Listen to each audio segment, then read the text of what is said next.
చిన్నపిల్లలు క్లాస్ రూమ్‌లో బోర్డ్ మీద రాసిన అక్షరాలు కనిపించకపోవడం, ఇంటికొచ్చి పేరెంట్స్‌కి కంప్లెయింట్ చేయడం, ఐ సైట్‌లో డిస్టర్బెన్స్ రావడం ఇవన్నీ అబ్జర్వ్ చేస్తూ ఉంటాం. ఐ సైట్‌లో కూడా అనేక రకాలుంటాయి. ప్లస్, మైనస్ అని. సో, ఇవేంటి? ఐ సైట్‌ని మనం ఎలా రివర్స్ చేసుకొని నార్మల్‌గా చేసుకోవచ్చు అనే విషయాలు వివరించడానికి ప్రస్తుతం మనతో పాటు ఉన్నారు ప్రముఖ ఆయుర్వేదిక్ ఫిజిషియన్ డాక్టర్ సుచిత చెల్లా గారు. వారితో మాట్లాడి పూర్తి వివరాలు తెలుసుకుందాం. నమస్తే మేడం. నమస్తే మేడం, పిల్లలు చూసుకుంటే చిన్న చిన్న పిల్లలకి వాళ్ళు ఇంత గ్లాసెస్ వేసుకొని అది కూడా భూతద్దాలు సైజులో ఉంటున్నాయి. అంటే చిన్న ఏజ్లోనే కనిపిస్తున్నాయి. ఒక 7 ఇయర్స్ 5 ఇయర్స్ నుంచి కూడా మనం చూస్తున్నాం. స్కూల్లో అవి లెటర్స్ కనిపించట్లేదు, ముందు బెంచ్కి వచ్చి కూర్చుంటాం మేము అని కంప్లైంట్ చేస్తూ ఉంటారు పేరెంట్స్కి. సో ఇంత తక్కువ ఏజ్లో రావడానికి రీజన్స్ ఏంటంటారు? నార్మల్గా ఐ సైట్ రావడానికి మెయిన్ రీజన్ ఐ మజిల్స్ అనేవి వీక్ అవడం. సో కంటిని పట్టి ఉంచే మజిల్స్, నర్వ్స్ అనేవి కూడా కరెక్ట్గా ఉన్నట్టయితే అండ్ కంటి లోపల ఉండేటువంటి ఫ్లూయిడ్స్ అవన్నీ కూడా కరెక్ట్గా బ్యాలెన్స్గా మెయింటైన్ అయినట్టయితే ప్రెషర్స్ అవన్నీ కూడా మనకి సైట్ అనేది ఏమీ ఉండదు. సో మనకి నార్మల్గా ఈ సైట్ రావడానికి మెయిన్ రీజన్ అయితే మజిల్ వీక్నెస్గా తీసుకుంటాం. సో ఏ కారణం వల్ల అయినా కూడా కావచ్చు. అంటే కంటికి సరైనటువంటి నరిష్మెంట్ అందకపోవడం వల్ల, సరైనటువంటి రక్త ప్రసరణ అనేది సరిగా వెళ్ళకపోవడం వల్ల, సో కంటి మజిల్స్ అనేవి వీక్ అవడం వల్ల వాళ్ళకి ఐ సైట్ అనేది ఎక్కువగా వస్తూ ఉంటుంది.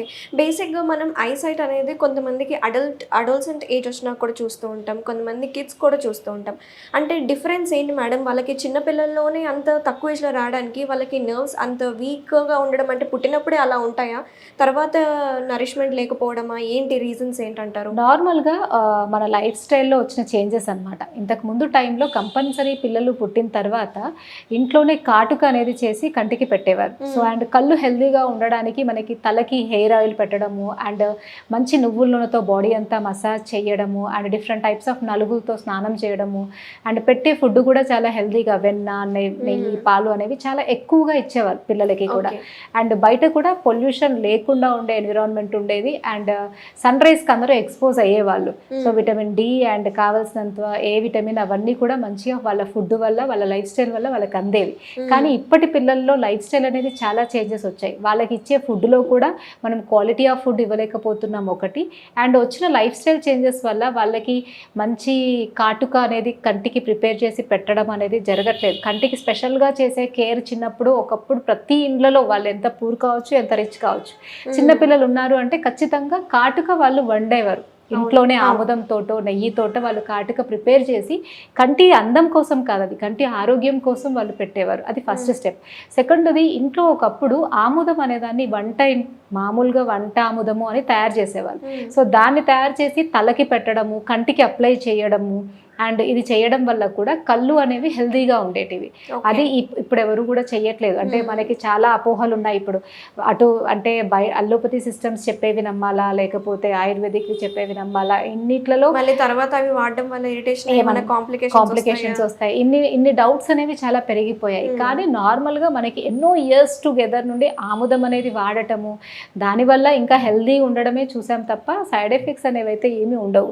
సో అలా ఆముదంని మనం ఎక్కువగా వాడడం, తలకి పెట్టడం కావచ్చు, కంటికి అప్లై చేసుకోవడం, ఐ ల్యాషెస్కి అట్లా అప్లై చేసుకోవడం అండ్ ఆముదంతో వండిన కాటుక కంటికి పెట్టుకోవడం, అది ఐ ప్రాబ్లమ్స్ రాకుండా ఎర్లీ స్టేజెస్లోనే మనం ప్రివెన్షన్ ఆల్రెడీ చేసేసాం. కన్ను ప్రాబ్లమ్స్ రాకుండా పిల్లలకి కళ్ళు బాగుండడానికి చేసేవాళ్ళం.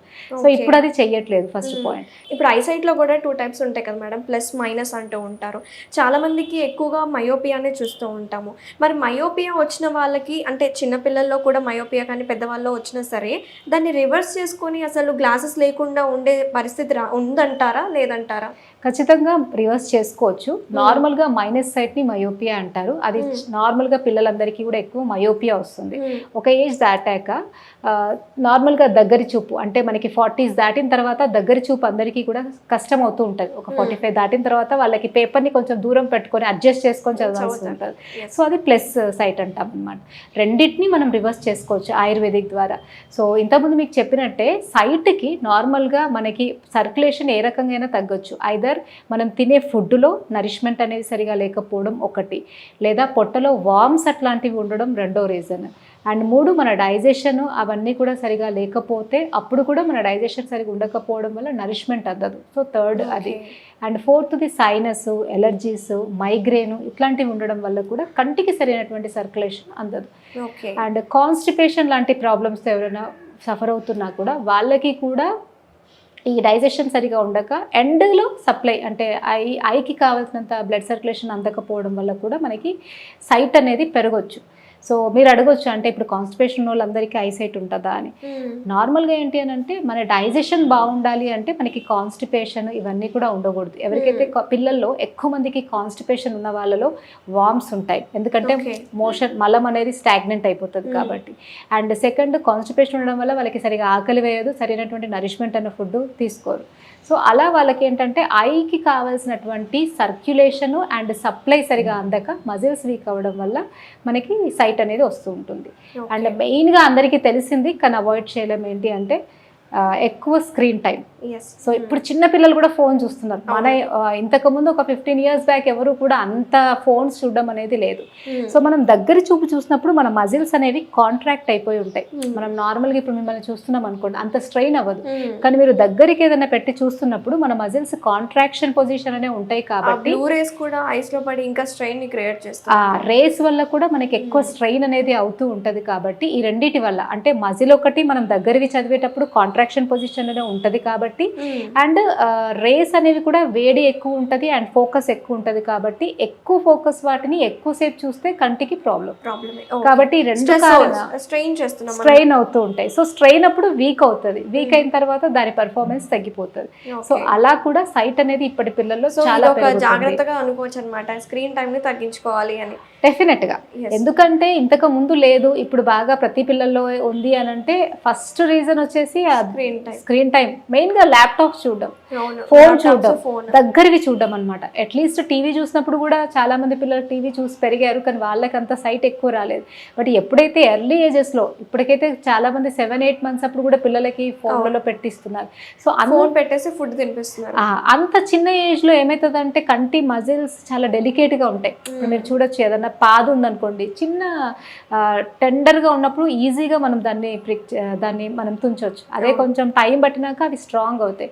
ద సేమ్ వే మనం చూస్తే, పెద్దవాళ్ళు చూస్తే ఓకే, బట్ చిన్న పిల్లలకి అంత టైం అనేది ఇవ్వడం అనేది కరెక్ట్ కాదు.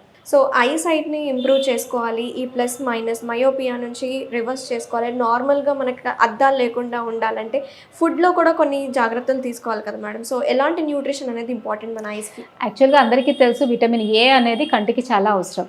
సో విటమిన్ ఏ అబ్జార్ప్షన్ అదంతా కూడా మనకి లివర్ వల్ల జరుగుతుంది. సో లివర్ని మంచిగా స్ట్రాంగ్గా ఉంచే ఫుడ్ అండ్ కంటికి చాలా బెనిఫిట్ అవుతుంది. సో అలాంటి వాటిలో చూసుకున్నట్టయితే మనకి నార్మల్గా భృంగరాజ్ అంటాం, అది కంటికి లివర్కి రెండింటికి చాలా మంచిది. అండ్ గుంటగలగర అంటాం వాడుక భాషలో, దాన్ని పచ్చడిలాగా వాడుకోవచ్చు, హెయిర్ ఆయిల్స్ లాగా వాడుకోవచ్చు, డిఫరెంట్గా దాన్ని పౌడర్ లాగా చేసి దాన్ని యాజ్ ఇట్ ఈస్గా ఇంకా కొన్ని మెడిసిన్స్తో కలిపి తీసుకోవచ్చు. అండ్ సెకండ్ ప్లేస్ వచ్చేసి మునగాకు. సో మునగాకుని కూడా డ్రై చేసి రోజు కొంచెం వాటర్లో కలుపుకొని రెగ్యులర్గా తీసుకుంటున్నట్టయితే మనకి విటమిన్ ఏ బాగా అందుతుంది, మన లివర్ కూడా బాగుంటుంది. ఇంకా చూసుకుంటే త్రిఫల చాలా మంచిది. త్రిఫలాని రెగ్యులర్గా ఏదో ఒక రూపకంలో నెయ్యి లాగానో, లేహ్యం లాగానో, కషాయం లాగానో, టానిక్ లాగానో ఏదో ఒకలాగా త్రిఫలాని మనం తీసుకుంటూ ఉంటే కళ్ళు అనేవి చాలా హెల్దీగా. అంటే చిన్నపిల్లలకు కూడా ఈ త్రిఫలా చూర్ణం పెట్టచ్చు అంటారా? చిన్నపిల్లలకి త్రిఫలా ఘృతం అనేది పిల్లలకి ఎప్పుడైనా పెరిగే ఏజ్ కాబట్టి నెయ్యి ఫామ్లో ఉన్నది ఇస్తే మంచిది. ఓకే, ఏంటి మేడం అది? ఏంటది? త్రిఫలా ఘృతం అనేది త్రిఫలాతో ప్రిపేర్ చేసే నెయ్యి, మామూలు ఆయుర్వేదిక్ షాప్స్ అన్నిటిలో దొరుకుతుంది. దాన్ని మనం ఫుడ్లోనో పాలల్లోనో ఒక 1/2 స్పూన్ కలిపి ఇవ్వచ్చు. ఓకే, డైరెక్ట్ తీసుకోవచ్చు. పెద్దవాళ్ళకైతే త్రిఫలా చూర్ణం, పెద్దవాళ్ళు కూడా వాళ్ళ కండిషన్స్ బట్టి మనం త్రిఫలా చూర్ణంని ఇస్తాము, నెయ్యితో కలిపి తీసుకోమని, లేదా కషాయం లాగా చేసుకొని హనీతో కలిపి అట్లా డిఫరెంట్ ఫార్ములాస్లో ఇస్తాం. డాక్టర్ గారు, అయితే ఐసైట్ని ఇంప్రూవ్ చేసుకోవాలంటే మన ఆయుర్వేదంలో ఎటువంటి చికిత్సా విధానం ఉంది? నార్మల్గా ఐసైట్ చిన్నపిల్లల్లో అయితే రాగానే ఆయుర్వేదిక్ ట్రీట్మెంట్స్ ఉంటాయి, నేత్రక్రియాకల్పాలని ఇంతకుముందు మీకు చెప్పినట్టుగా, అండ్ జనరలైజ్డ్ బాడీని, లివర్ని మంచిగా స్టిమ్యులేట్ చేసే మెడిసిన్స్ ఉంటాయి. అవి ఇచ్చినట్టయితే వాళ్ళకి కంప్లీట్గా వాళ్ళ సైట్లో ఉండి తగ్గించుకోవచ్చు. అండ్ ఈవెన్ 40sలో వచ్చేది కూడా వాళ్ళు ఇమీడియట్గా మనకి అప్రోచ్ అయినట్టయితే ఒక 2 to 3 monthsలోనే మళ్ళీ వాళ్ళు నార్మల్గా స్పెట్స్ లేకుండా వాళ్ళు చేసుకోవచ్చు. అండ్ ఎప్పటికీ రాకుండా కొన్ని చిన్న ఐ ఎక్సర్సైజెస్ కావచ్చు, ఐ రిజ్యువినేటింగ్ మెడిసిన్స్ కావచ్చు వాడుకుంటూ ఉంటే వాళ్ళు కంప్లీట్గా అద్దాల నుండి దూరంగా ఉండొచ్చు. థ్యాంక్ యూ మేడం, చాలా క్లియర్గా ఎక్స్ప్లెయిన్ చేశారు. ఐ సైట్ని ఇంప్రూవ్ చేసుకోవాలంటే ఏం చేయాలి, ఎటువంటి జాగ్రత్తలు తీసుకోవాలి, ఎలాంటి ఫుడ్ తీసుకోవాలని చాలా డీటెయిల్గా చెప్పారు. Thank you so much. Thank you.